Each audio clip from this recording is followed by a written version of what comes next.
Welcome back to The Toast, everybody. My name is Josh Rogina. In today's episode, we are hosting California Governor candidate Sheriff Chad Bianco.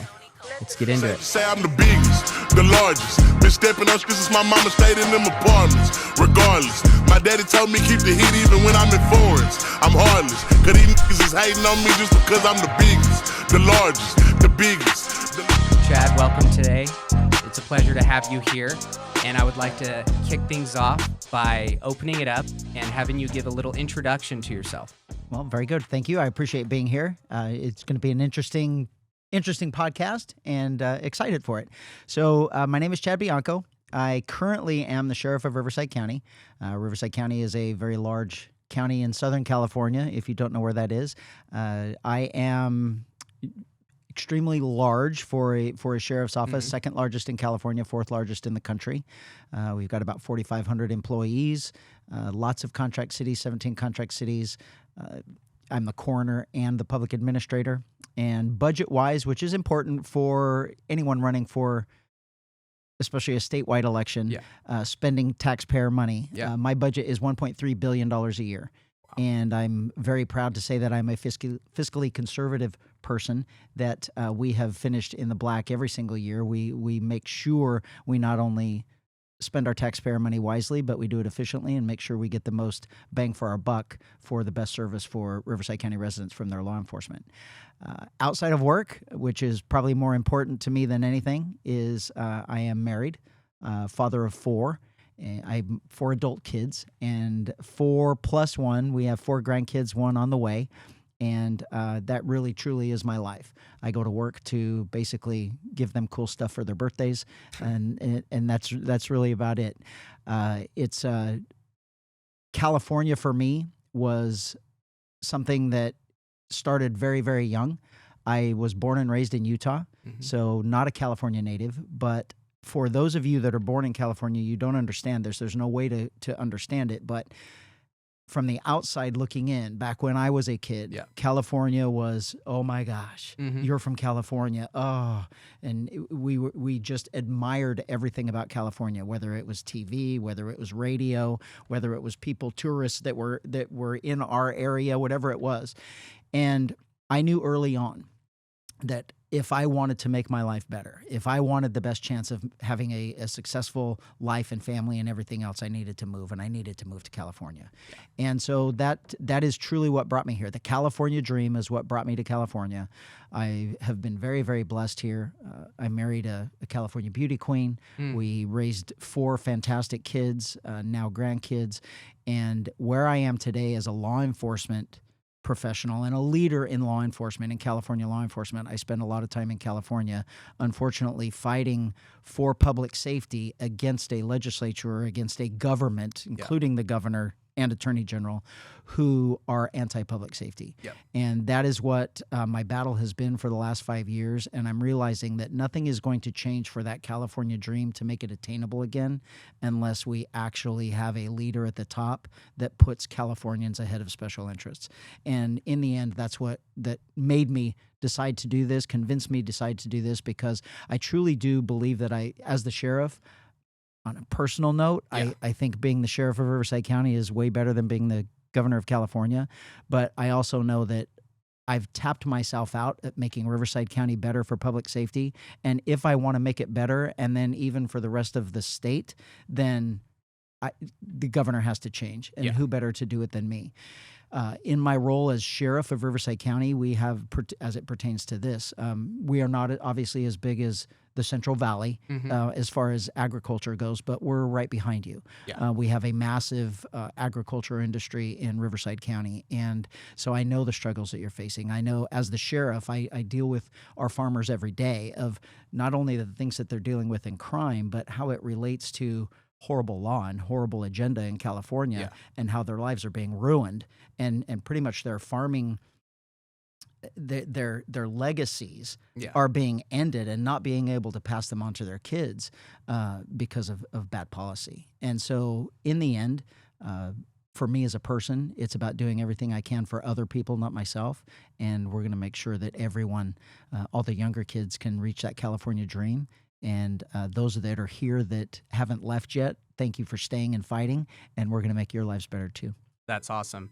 You know, one of the big questions, California residents have is, how does a Republican take office and take on the regulatory body? The bureaucrats and the agencies seem to be holding California captive. And I think many viewers would like to understand, how would you address that? Yeah, it's a fantastic question, because that's a lot of the kickback or the negativity that I get, saying you can't do anything. Right. It's too far gone. It's too far Democrat in the legislature with a supermajority. And the answer is hold my beer. Yeah. It's we can't, if we're convincing ourselves that we're going to fail, then we're going to fail. If you want to be successful, if you want to win, then you have to do everything you can to be successful and win. And for me, going into the state arena, it's just a bigger stage than Riverside County. Riverside County is a blue county, and I have a 4-1 Democrat board. I obviously am a conservative Republican, fiscally conservative for sure. Yeah. And I believe in the type of government that our founding fathers believed in: less government, more freedoms for our residents, and less government control and influence over controlling their lives. So that's what I bring into the equation, and I did that in Riverside County. And for me, as a perspective in the people that I'm running against, there is not anyone that will have my resume, and there has never been anyone with a resume like mine, because typically a sheriff has never run for election in a statewide election, because we have a better job. Yeah. And then not only that, our election used to be at a different time where it was the same time as the governor's race. So I would never not run for sheriff and run for governor instead. But this particular time they changed the law, so my election is not till 2028. So I can run for governor still being the sheriff, and should I lose, which I know I'm not going to, I'll still be the sheriff of Riverside County. So the political world that we have found ourselves in now has really made it possible for this to happen. And then what we are seeing in the state of California, of this shift of more people waking up and saying, hey, when did everything get broken, and how did it get broken, and how are we going to fix it? I think having a sheriff who, for 32 years of my life, public service for 32 years of my life, has not cared one single day about whether you were a Republican or a Democrat. Yeah. That's not that isn't even in my mentality. Right. It's someone needs help, and I go out and help them. That is what I believe. That is my life. That is my adulthood. That's all I have done. And in government, when I took over as sheriff and became one of the leaders of Riverside County government, that's how I approached it. It was this is not about me. It's not about your political agenda. It's about what's best for Riverside County residents. So this is about what's best for Californians. Yep. I'm not going to run this election for Republicans. I'm not running it for Democrats or independents. It's about Californians who are frustrated and fed up with politics we know have ruined our state. And I'm running for Californians, not for Democrats or Republicans, and that is resonating everywhere we go. Yeah, I would say this is not a partisan election. You can't go outside without seeing government failure. And I am quoting you on that, actually. So I'd like to touch a little bit on, your first 30 days, 90 days. What might that look like? A whirlwind, a tornado, a hurricane that Sacramento has never seen. Yeah. There are so many things that are broken. A lot of people ask me, what's your top 5? What's your top 3? It's okay for me to give that because I have a broad top 3 or top 4. But truly, if you live in California, there's 100 or 200 or 300 issues that have to be taken care of immediately. And it's because we are such a big state. Yeah. Every single area or aspect or industry of the state is being harmed. And none of them are more important than the other. I mean, I could say it's the oil industry, but then that sacrifices the ag industry. Yeah. And if I say the priority is the ag industry, then it sacrifices, the construction industry. Everything. And then if I name all of those, then everyone else is saying, well, what about my taxes? And what about the government control of my life and my business? So it's everything. Yeah. And what we have to realize is while we do have horrible laws and we have had some terribly bad decisions and bad laws that have been passed, the majority of the problems in California come from regulations. Yeah. They come from regulations, they come from commissions, they come from boards that are all appointed by politicians that are not binding by law. Right. And so the governor, with a stroke of a pen and a signature, can take all of those away. Yeah. And that is an absolute fact that we really just don't realize. And when you sit and think about the governor today could fix the water industry, could fix the ag industry, could fix the gas industry, could anything, any problem that we have, they could fix today because they not only have a supermajority in the legislature, but they have the governor's seat. Yeah. So it's pass it, sign it, it's done. They don't want to help us. And that's the reality of me going there is I've been at the head of government, local government, for 8 years. By the time you vote for me next year, it will be 8 years. I know everything that's broken. I know what's preventing me from doing my job. I know what's preventing our ag industry from being able to be successful, our building industry, our business owners. I know all of those things that where government is getting in the way and that it's all regulation, and we just have to remove them. And we have a perfect example to look at right now that we just had in January with the fires that wiped out a city. Yeah. 12,000, 15,000 homes Palisades. completely wiped out. Mm-hmm. And the couple of days after that, the governor signs to remove the regulations to allow them to build. Because it should take 90 days to build a house. Yeah. But California takes 3 to 5 years. Correct. And so he removed those regulations so they could go ahead and do it. Now, still they're fighting him and not doing it, but it proved to all of us it can be done if you have somebody willing to do it. And the problem that we have had is our government has been coddling and answering to and trying to appease special interests over the interests of regular Californians. And that is where that's not going to happen with me. I can't be bought. I can't be. You're not going to bribe me. You're not going to convince me of your own personal agenda, because your personal agenda is going to cause someone else harm. And so my belief in the law enforcement world is I just fix problems so everybody is good at the end of the day, whether the suspect or whether the victim. We have to make that scene whole. We have to make that case whole and end so we can move on to the next one. And that's how we're going to approach California. I will sign away those regulations on day one that affects our water, that affects our building, that affects our waterways and our water, the dams, the ability to build a dam, those types of things. And it'll happen on day one. So that first 90 days, that first 30 days, really the first couple of days is we'll already have them all identified. Then it's just signing all of them and get the groundwork laid to eliminate that process that's going to allow us to all make California better. There will still have to be laws that are passed and changed from things that the regulation can't help. But that government interference on the regulations, the boards, and all those things will be removed on day one. Yeah, I think it's a misconception, portrayed by the Democrats that Republicans, don't want clean air, clean water, et cetera.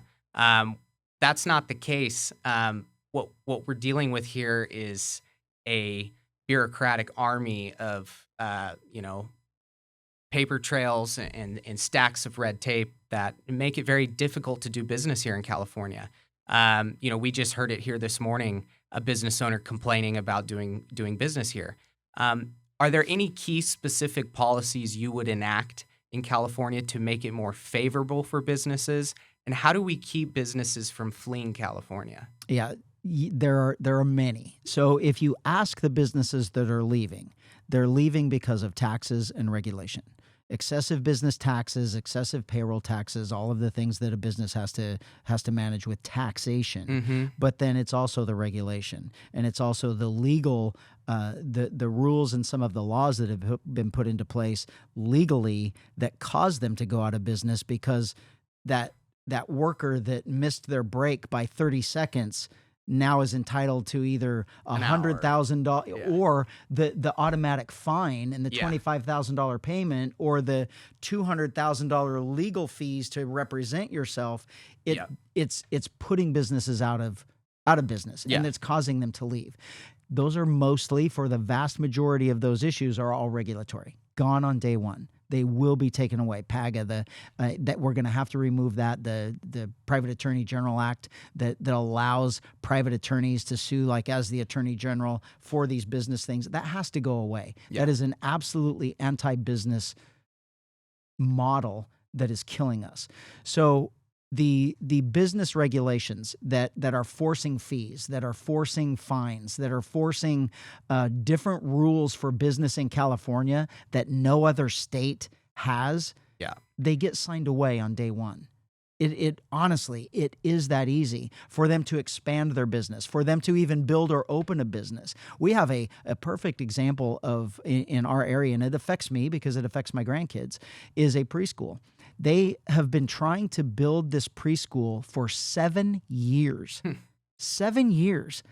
And I don't even know how they've made it. They're broke because they have spent every amount of money that they have in their other jobs trying the legal process and the regulatory process and the fees and all of those things to make this work. But every corner is another roadblock by government to stop them from building what we know is going to be this amazing daycare center for parents that have kids. Yeah. And it's an environment that is truly the worst in the country. We are the absolute least business-friendly state in the country, and we have to completely reverse that. It wasn't like that. When I was young, a generation ago, possibly 1.5, 2 generations ago, businesses were flocking to California. Yeah. If you wanted to make it, you came to California. Now they're leaving because they can't afford it. We absolutely just have to reverse that. And I don't want to tell you that there's the magic pill is my signature taking them away. It truly is that simple. It's identifying the regulation that is making it hard for you to do business and making it go away. It's the regulation that is making it impossible for us to build dams to store water, to make sure that we have excessive water, even in drought years. It's those regulations that are preventing that from happening that are activists and the environmentalists that are being appeased at the downfall of the rest of us. That's a stroke of a pen, and then we build those dams. So correct me if I'm wrong. The stroke of the pen you're referring to is the executive privilege. Yes. Similar to when the president signs an executive order, the governor of a state has the privilege to sign state executive orders. Yes, I'm sorry I was not clear with that, but that's exactly what it is. It is an executive order from the governor declaring that something is either invalid or we're not going to do that. Perfect example. The fires that we just had in the Palisades. Got it. Shortly after that, the governor signed away, halted SQUA and the California Coastal Commission that really would have made it 5 years for them to build their houses back, even if they could build them back. And he even said it. He said, in order to facilitate this, I'm suspending those two things. Well, for me, that's interesting because the entire state is experiencing hardships because of those two entities. Right. Why did you single out just those people to make sure they voted for you again instead of making it easy for the entire state to flourish? Yeah, you brought up an interesting study, the environmental study SQUA. I had recently learned that the cost of a SQUA study is not contingent on the size of the project. So if you're a small builder, that doesn't mean that you're paying a smaller fee for the study. And those fees are expensive, 6-figure environmental studies. Is that something you would like to see dissipate?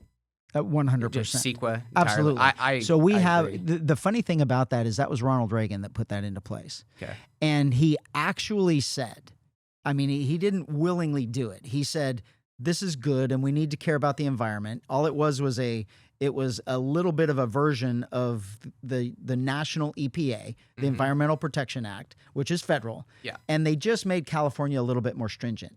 And he actually said, this is not a good bill. This is not a good law. And we have to make sure that we're working to fix it and modify it to make sure that it's working. And then the last 5 governors have said, that's a horrible thing that we need to fix. And no one fixes it because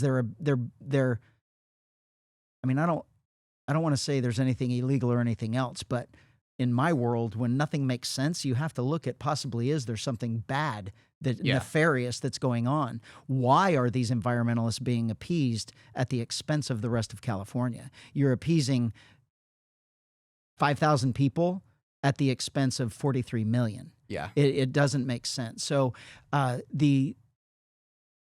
is absolutely no reason why California, when you're talking about, they say that Republicans don't care about the environment. Yeah. That is absolutely not true. Totally. There is no one, and I will tell you this, and for all of the listeners, you probably know it already. Maybe at one point, farmers used to be Democrat, but they are no longer Democrat. Right. They are hardworking, conservative Republicans who are very, very frustrated with what's happening with the Democrat Party and the rules that are preventing them from prospering in their business. And so you will never convince me that a activist, environmentalist knows better how to care for the land than a farmer. Absolutely A not. farmer is the expert in making sure that the farming community thrives from year to year. A logging company, is the expert to make sure that the environment is taken care of so they can continue logging for dozens and dozens of decades. The environmentalists just want everything stopped for a pipe dream of making something better at everyone else's expense. And to say that California has to be the EPA on steroids when no one else in the country is doing that, what are we doing it for? Yeah. A tiny, like 0.0 something % of what the entire country can do, but we're going to suffer with excessive fees and taxation to meet these goals that are truly unattainable, that just make absolutely no sense. Yeah, I think what grinds Californians' gears the most, especially for business owners, is the amount of regulatory capture over their business. The requirement to abide by environmental activists. But then when you go outside, you see open drug use, crime, homelessness, deteriorating infrastructure. For the amount of money Californians pay in taxes, I would say we don't have the best roads. We've been promised a high-speed rail, $100 billion over budget, and I think they've maybe completed a half a mile. Correct me if I'm wrong. And we see that in just south of Fresno. We see the little overpass that they've built for $100 billion. And that's what really, is I would say it's demoralizing to a California citizen. How do we address the, rampant crime, the homelessness, and how do we improve the quality of life for Californians? Yeah, so that's basically what you just said is my entire platform. Yeah. It starts with realizing how government was formed and why government was formed. Government was formed with the number one priority of our safety, no matter what. The federal government's number one priority is our military to protect us from foreign invaders. State and local government's number one priority is to keep its residents safe. That is what government started for, and then it leads into infrastructure. The number two responsibility of government is the infrastructure. Infrastructure is our roadways, our power grid, how we keep people warm, how we keep people cool in the summer, those types of things for an infrastructure. Our waterways, our water supply, that's infrastructure. Then overarching, I have three, but an overarching is the cost of living. Yeah. Cost of living impacts all three of my third is education. So those are the three things of education, or the three things of government where priorities should be. And California has flipped priorities on its head. Yeah. And public safety overall in the budget in California is 10%. Technically, it should be the absolute most. Social services in California is in the high 40s. Mm-hmm. So that's where the major malfunction has happened. no matter what, I can lower the cost of living, which we are going to do with taxes and regulation on cost of fuel. We're going to get rid of that. We're going to pump our own oil. We're going to have the cheapest gas in the country. We're going to eliminate the inability of governments to expand or of business to expand and flourish because of government. The cost of living will automatically come down. The Democrat way of raising income, that's not how you make an economy flourish. The income is fine if they weren't paying so much. Yeah. So if we lower that cost of living, you're actually going to have way more money Yeah. than you would have if we just gave you a couple of dollars more per hour, especially when the state only did that recently, raising the cost of the minimum wage. They didn't do it for us. They didn't do it for those workers because they knew that the cost of living now was going to increase for those goods and services. They did it because it added to the income tax that they collect. Mm-hmm. So it was just a better revenue stream for the state. And those are the things that have to be eliminated. So it has to start with public safety because I can lower the cost of living. I can lower the cost of gas, the cost of homes. I can make it easier to open your business and run your business. But none of that matters if we are not safe. Yeah. None of that matters for your business if no one's going to come into your business because somebody's camped out on the sidewalk in a tent, Yeah. naked and screaming at everybody that comes in. Yeah. We have to be safe. We absolutely must be. So public safety has to be number one.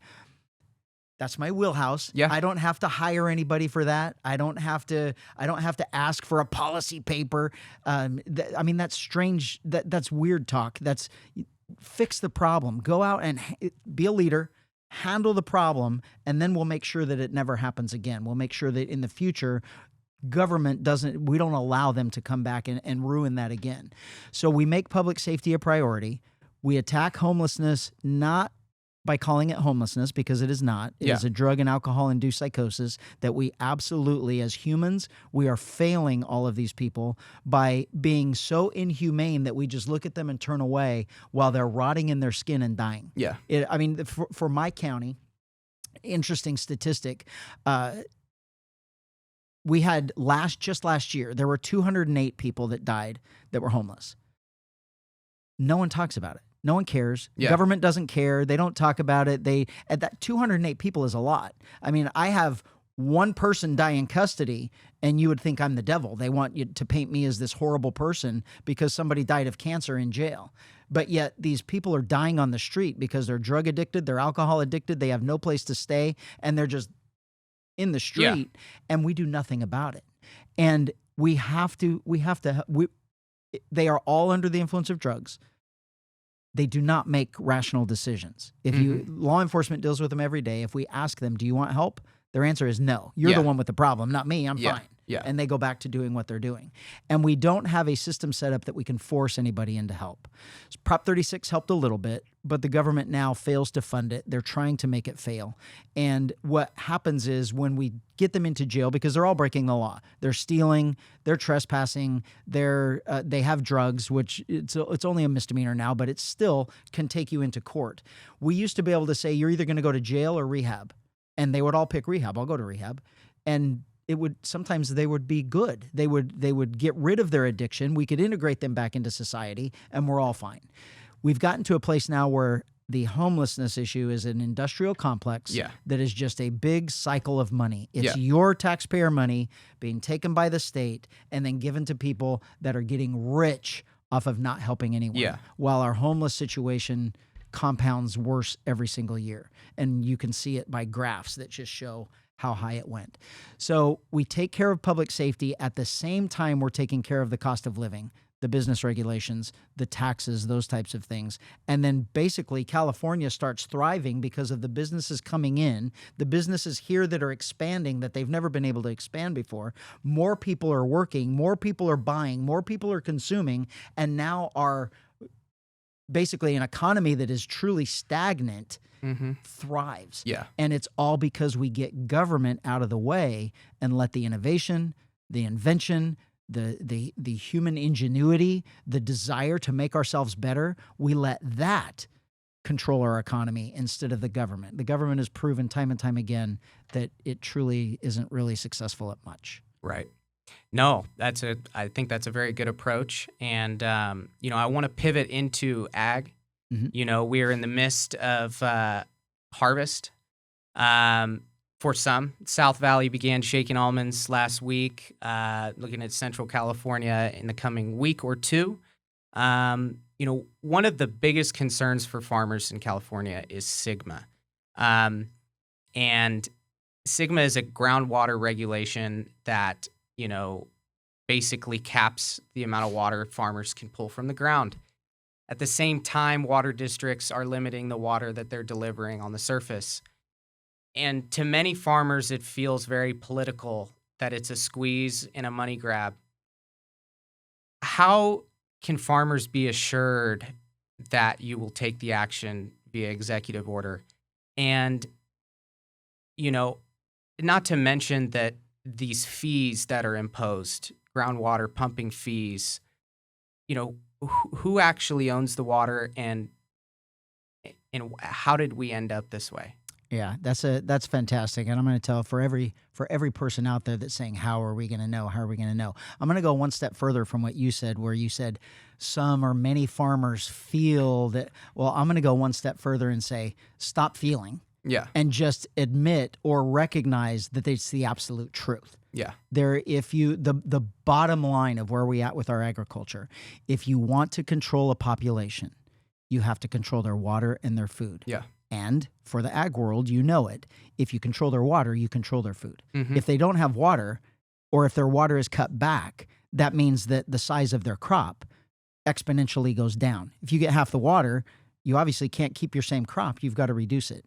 So there has been a decades-long movement to make sure that California agriculture shrinks while we support the rest of the world and the rest of the country and other states and other countries. Yeah. California is and should be the number one provider of ag for our country. Yeah. Absolutely. Yeah, I don't want to say it's a grand conspiracy, but it does sure feel like that. You don't have to. I'll say it for you. Yeah. The geological fact of California is we have more water than any state in the country. Correct. We have an absolute, depending on how you want to look at it, management problem or mismanagement problem with water. And it is all about making money. It's about the state and individuals making money on the cost of you doing business and really putting you out of business because they don't want you to succeed or grow. And we all know, how many times do we have to just hear every single year that our water, we have it, it's all there. Yeah. It just ends up in the ocean. Yeah. And then while we say we don't have water, we have an entire coast of water. Yeah. Israel doesn't have water. Israel doesn't have natural water. It's all desalination from the ocean. They don't have a water problem. Mm-hmm. Why have we not taken the step to, if we're not going to trap the water, if we're not going to replenish our groundwater, if we're not going to store it above ground, replenish the underground? Yeah. Why are we not pumping it from the ocean that is unlimited? We're not going to shrink the size of the ocean. And then we wouldn't have this problem. The answer is because government wants to control the ag industry. They don't want individual farmers controlling their destiny. They want the government controlling it, and they don't want us becoming wealthy by hard work the American way. Yeah. They want to raise up other places. Oil industry is even a bigger example than ag because the number one consumer of oil in the country is California. We're 43 million people. We need more oil and gas than anyone in the country, but we import 80%. Yeah. So we are making other countries rich on our backs. Yeah. When we could just be pumping it out of the ground here, making our own communities rich, making our own, bigger businesses, more jobs, all of those things, making our economy grow and stimulate it, preventing from doing that while making other people rich. So it's not a stretch to say you don't want to say conspiracy theory or anything like that because it's the truth. Yeah. It's the absolute truth. My existence in life, what makes me happy is nothing for myself. And my wife, my kids can vouch for that. It is about making them happy. It's about making our neighbors happy. It's about making other people happy. In my line of work, I think, God gifted me this ability and put me in this spot because I truly care more about other people than myself. Yeah. I get joy from helping everyone else. I also get joy out of righting wrongs. I'm a cop. It's going and finding the bad people and the bad things and fixing them to save somebody or rescue someone or help someone. And truly, that's all I'm going to do for California. Doesn't matter what industry it is, particularly though the ag, because it's close to me. I mean, that's how I grew up. I didn't grow up in a big city. I grew up in farming and ranching. And so that's normal to me. So my friends that I have here, it's a natural draw into the farming community because that's where I feel most comfortable. Knowing their problems, why would I say I'm going to care about the people that live in downtown San Francisco more than I care about the people that live in this valley? Yeah. It makes absolutely no sense. And then there's another thing that for Californians, what we are finding is the laws and the regulations that are affecting ag, none of them were put in place by farmers or ranchers. Right. They're put in place by people that live in big cities in concrete jungles that have absolutely no idea, some of them, where food even comes from. Right. Comes from the grocery store. What do you mean it's being grown somewhere? It just comes from the grocery store. Just go buy some more. You Yeah. don't have to grow almonds here because I can go to the grocery store and just buy a can. Yeah. That's how they truly say those statements. And so as a governor, I cannot allow any bill, any regulation, any rule that is being generated from Los Angeles, San Francisco, these big city populations that is affecting and influencing the ability of anyone in this valley to be successful. Right. It makes absolutely no sense, but we've gone down that path because of trying to appease the special interests, and that has to stop. I know for us to be successful, being in government, the lifeblood of our economy is small business. Whether it's a store where we're buying a restaurant or whether it's the farmer that is supplying that restaurant, that is the lifeblood of a successful economy. And if we are not going to take care of and manage our ag and food industry, we absolutely cannot survive. Yeah. Yeah. I have a question. Do you, I know you've got a great presence here. We're all very used to seeing you on TV. What is it like when you enter areas like the Bay Area, Silicon Valley, the San Jose region? Are you doing any campaigning over there? Are you winning over the hearts of some of these, forgotten about former Democrats?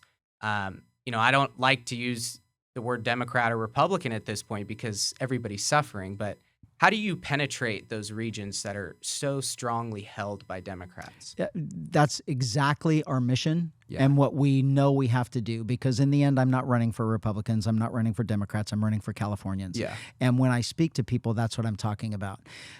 For the law enforcement world, for my identity, we have to be, especially a leader, I have to be all about transparency, honesty, and integrity. So one of the things is while I'm talking, I have to be very clear that, look, I'm being brutally honest here, and sometimes honesty hurts. Mm-hmm. And when I talk negatively about Democrats, I'm referring specifically to the Democrats that are the 120 that are, it's less than that, it's 80, that are ruining our state Yeah. from inside Sacramento. Not the person that believes they're a Democrat because they've been a Democrat since they were 18, now they're 60. Yeah. And it's just political identity type thing. Yeah. So I'm talking to Californians, and when I approach it that way and say, look, this is not about Democrat and Republican. I don't care that you're a Democrat. Why do you care that I'm a Republican? Because we believe the same thing. And what I'm finding when we go into the San Joses and we go into the Modestos and we go into the Sacramentos and the Oaklands is the majority of people believe what I'm saying. Yeah. And they think the same way. They may be afraid of, oh my gosh, I can't be a Republican. And we've been brought up to demonize Republicans because Republicans are the enemy. But the reality is we all know that politics are putting us in this position. So this is no longer about appeasing the right and appeasing the left. This is about taking care of California, which is 80% of the middle. Yeah. And the majority of what I'm talking about, and when I go into these areas, I'm finding I'm actually surprised at the amount of Democrats who are, pull their hat down and They want They don't safety. want anybody being seen, and they come up and say, hey, I'm not going to register as a Republican, but I'm voting for you because we know you have to be the next governor. Yeah. And that's who I'm trying to reach. I don't want you just because you're a Democrat. I want you to vote for me because you're sane, because you believe in the same things that I believe. You believe we have the same priorities. We have the same ethical, moral background. We care about people. We care about California, the environment, and everything else that goes along with it. And we're going to get this ugly disease called politics out of the business of making sure California is taken care of. Yeah. And that's the only way we're going to fix it. For decades, well, maybe not decades, maybe certainly for 5 years since I've been the sheriff, I have said that our political process will never be fixed until when you vote, you do not know whether you're voting for a Democrat or a Republican. Yeah. And you have to actually pay attention and look to see if you're voting for someone with integrity, someone with leadership ability, someone that's honest, someone that's transparent, and someone that actually might have a resume that could benefit Californian being in that office. And quite honestly, if that happened, if we made that a requirement for this election, I would probably win 95 to 5%. 95% would vote for my resume, my background, my anti-politic direction of how I think government should be working for the people. Politics should be out of it. We talk about those things to make sure that there's a balance, but politics shouldn't be running the way government works. Yeah, we totally need a merit-based system. Yeah. That brings me to the question, do you know some of your opponents who are, either have already announced that they're running or plan to? There's a lot of speculation on, maybe a Kamala Harris. Mm-hmm. We interviewed Steve Hilton on Monday. But could you touch on, maybe a little bit more than we do on who you might be running against? I have to be honest and say none of us know. And Really?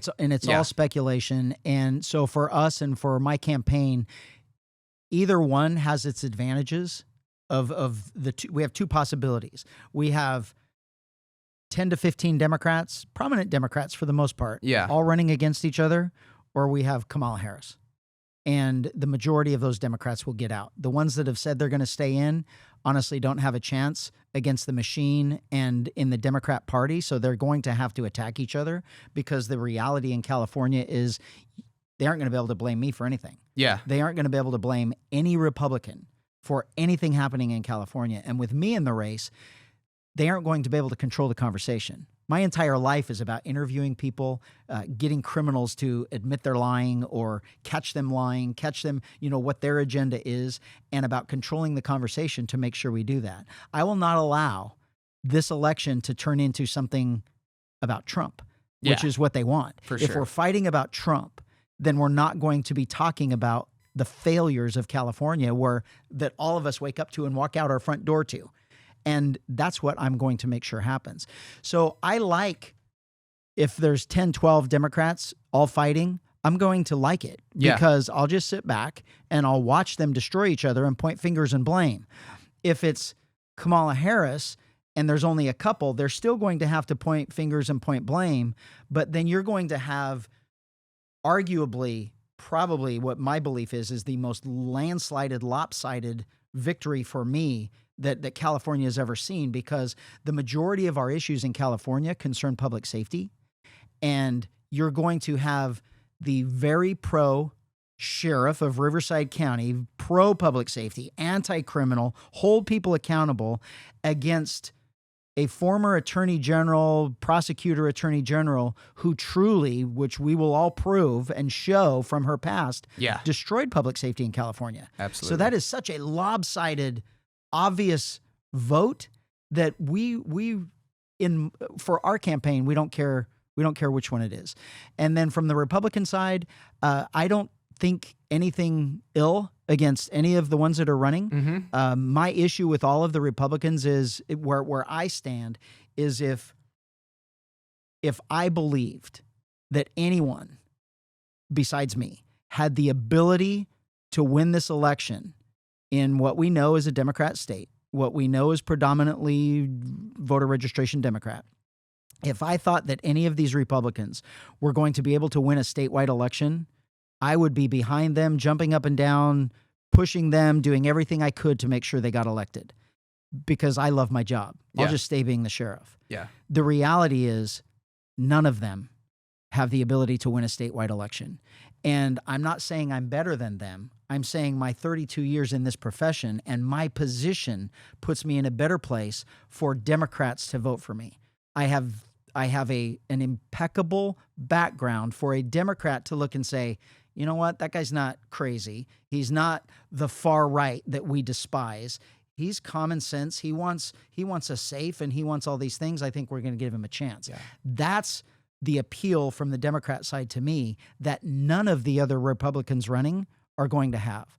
So I'm not worried about this campaign at all. We're just giving it our all and going to the end. But the Democrat side, I think even Democrats in the state know that we've had enough. Yeah. And enough is enough. We need a different change of direction. So we know that it's just my goal to make sure I get in front of them and present my past and what I have to offer and say, look, I'm a pretty viable option for what we have going on right now and the chances that we have. And so far, it's working. We're very happy with the way it's working. That's great. Where can our audience find you? Social media? Do you have a website? For those who would like to learn more about you? We do. Absolutely. Thank you. It's the website is biancoforgovernor.com. On the website, you can sign up to help the campaign. You can sign up for information about the campaign, for updates about the campaign, those types of things. You can certainly sign up to help. We need all the help we can possibly get. I think we're up to like 20,000 volunteers so far, but I'd like maybe pretty a good. million Yeah. volunteers. Yeah. And we'll make sure that we're successful here. And then social media. Social media is obviously big. It's going to be a big part of the campaign.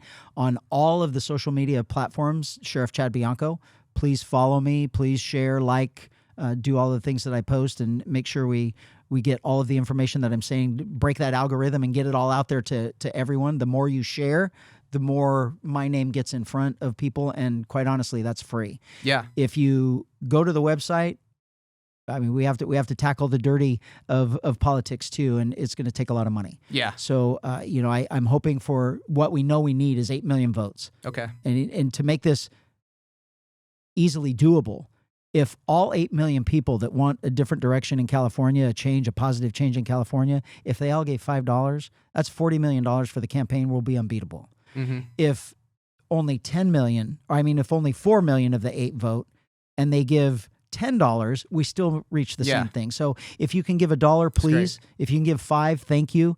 If you are fortunate enough that you want to invest in California's future and you can max out the donation, we will gladly take that too. We're going to need all the help we can get. Amazing, Sheriff. Well, we're going to end that today, and we really appreciate you being here. Thank you for all of the information that you provided our audience. And, we had the end of the toast. Oh, very good. My daddy told me keep the heat even when I'm in foreigns. I'm heartless. Very good. Thank you very much. Because I'm the biggest, the largest, the biggest.